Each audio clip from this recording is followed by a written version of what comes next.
Assalamualaikum warahmatullahi wabarakatuh. Selamat pagi kepada yang terhormat Ibu Utari Rahmasiwi SPDMA selaku dosen pengampu dari mata kuliah Bahasa Indonesia. Sebelum itu, perkenalkan, saya Adelia Saputri, mahasiswi Universitas Sriwijaya, Fakultas Keguruan dan Ilmu Pendidikan, Program Studi Pendidikan Bahasa dan Sastra Indonesia. Nah, pada kesempatan kali ini, saya akan menyelesaikan tugas video ujian tengah semester saya, yaitu pada hal ini saya akan menyampaikan sebuah video refleksi yang dimana di dalamnya saya mengambil tema mengenai bahasa Indonesia di era digital antara kreativitas dan tantangan akademik. Nah, teman-teman sekalian, seperti yang dapat kita ketahui sekarang, bahwa di era perkembangan teknologi dan juga media sosial saat ini, penggunaan bahasa Indonesia mengalami perubahan yang sangat cepat. Kehadiran platform digital seperti media sosial, aplikasi instan, serta berbagai media komunikasi online yang dapat membuat bahasa Indonesia digunakan secara fleksibel dan juga lebih kreatif. Namun, di sisi lain, perkembangan ini juga sangat menghadirkan tantangan, terutama dalam konteks akademik. Di era digital, bahasa Indonesia sering mengalami perubahan bentuk dalam penggunaannya.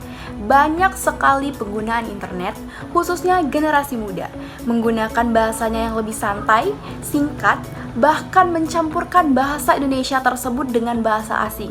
Contohnya sendiri, seperti penggunaan kata literally, guys, relate banget, dan masih banyak lagi. Di dalam fenomena ini sendiri menunjukkan adanya kreativitas dalam berbahasa. Bahasa akan menjadi lebih dinamis dan juga mampu mengikuti perkembangan zaman serta kebutuhan komunikasi yang tepat. Misalnya, dalam media sosial seperti Instagram, TikTok, Twitter, penggunaan bahasa itu akan lebih kreatif dan dapat membuat pesan lebih menarik dan mudah dipahami oleh banyak orang. Namun di sisi lain, penggunaan bahasa yang terlalu bebas juga dapat menimbulkan tantangan di dalam dunia akademik. Dalam konteks akademik, penggunaan bahasa Indonesia harus tetap mengikuti kaidah yang benar sesuai dengan pedoman umum ejaan bahasa Indonesia. Bahasa yang digunakan di dalam karya ilmiah, laporan, ataupun presentasi akademik lainnya harus bersifat formal, jelas, dan juga sistematis. Nah, teman-teman sekalian, di sini saya akan memberikan sebuah contoh, yaitu contohnya dari pengalaman pribadi saya sendiri. Nah, dari pengalaman akademik saya, ketika saya mengerjakan tugas makalah ataupun laporan kuliah, dosen itu biasanya menekankan bahwa pentingnya penggunaan bahasa Indonesia yang benar, tepat, dan juga yang baku. Nah, apabila kita itu terbiasa menggunakan bahasa Indonesia yang tidak formal, seperti bahasa-bahasa yang pada umumnya sering kita gunakan di media sosial. Nah, dalam hal ini tanpa tidak sadar, kita membawa kebiasaan tersebut ke dalam penulisan tugas akademik kita tersebut. Nah, yang dimana dalam hal ini juga mempengaruhi kualitas tulisan dan membuat karya ilmiah terlihat kurang profesional. Oleh karena itu, kita sebagai mahasiswa dan juga mahasiswi sangat perlu memiliki kemampuan menyesuaikan penggunaan bahasa sesuai dalam konteksnya. Dalam konteks sehari-hari ataupun di dalam media sosial, bahasa yang santai mungkin masih bisa dapat digunakan.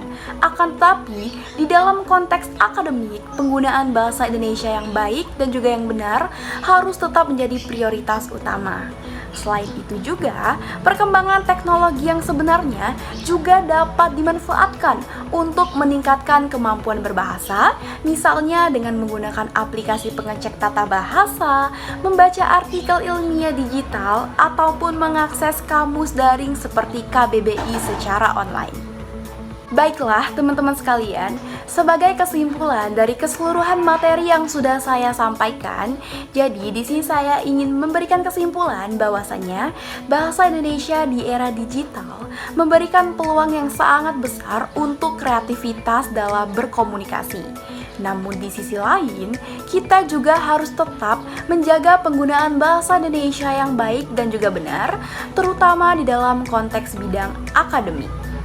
Kita sebagai mahasiswa dan juga mahasiswi harus memiliki tanggung jawab untuk menggunakan bahasa Indonesia secara tepat sesuai dengan situasi dan juga kebutuhan. Dengan demikian, bahasa Indonesia tidak hanya menjadi alat komunikasi, akan tetapi menjadi bagian dari identitas intelektual dan juga budaya bangsa kita. Itu saja yang dapat saya sampaikan, lebih dan kurang saya mohon maaf. Kepada Allah saya mohon ampun. Saya akhiri dengan wabillahi taufik wal hidayah. Wassalamualaikum warahmatullahi wabarakatuh.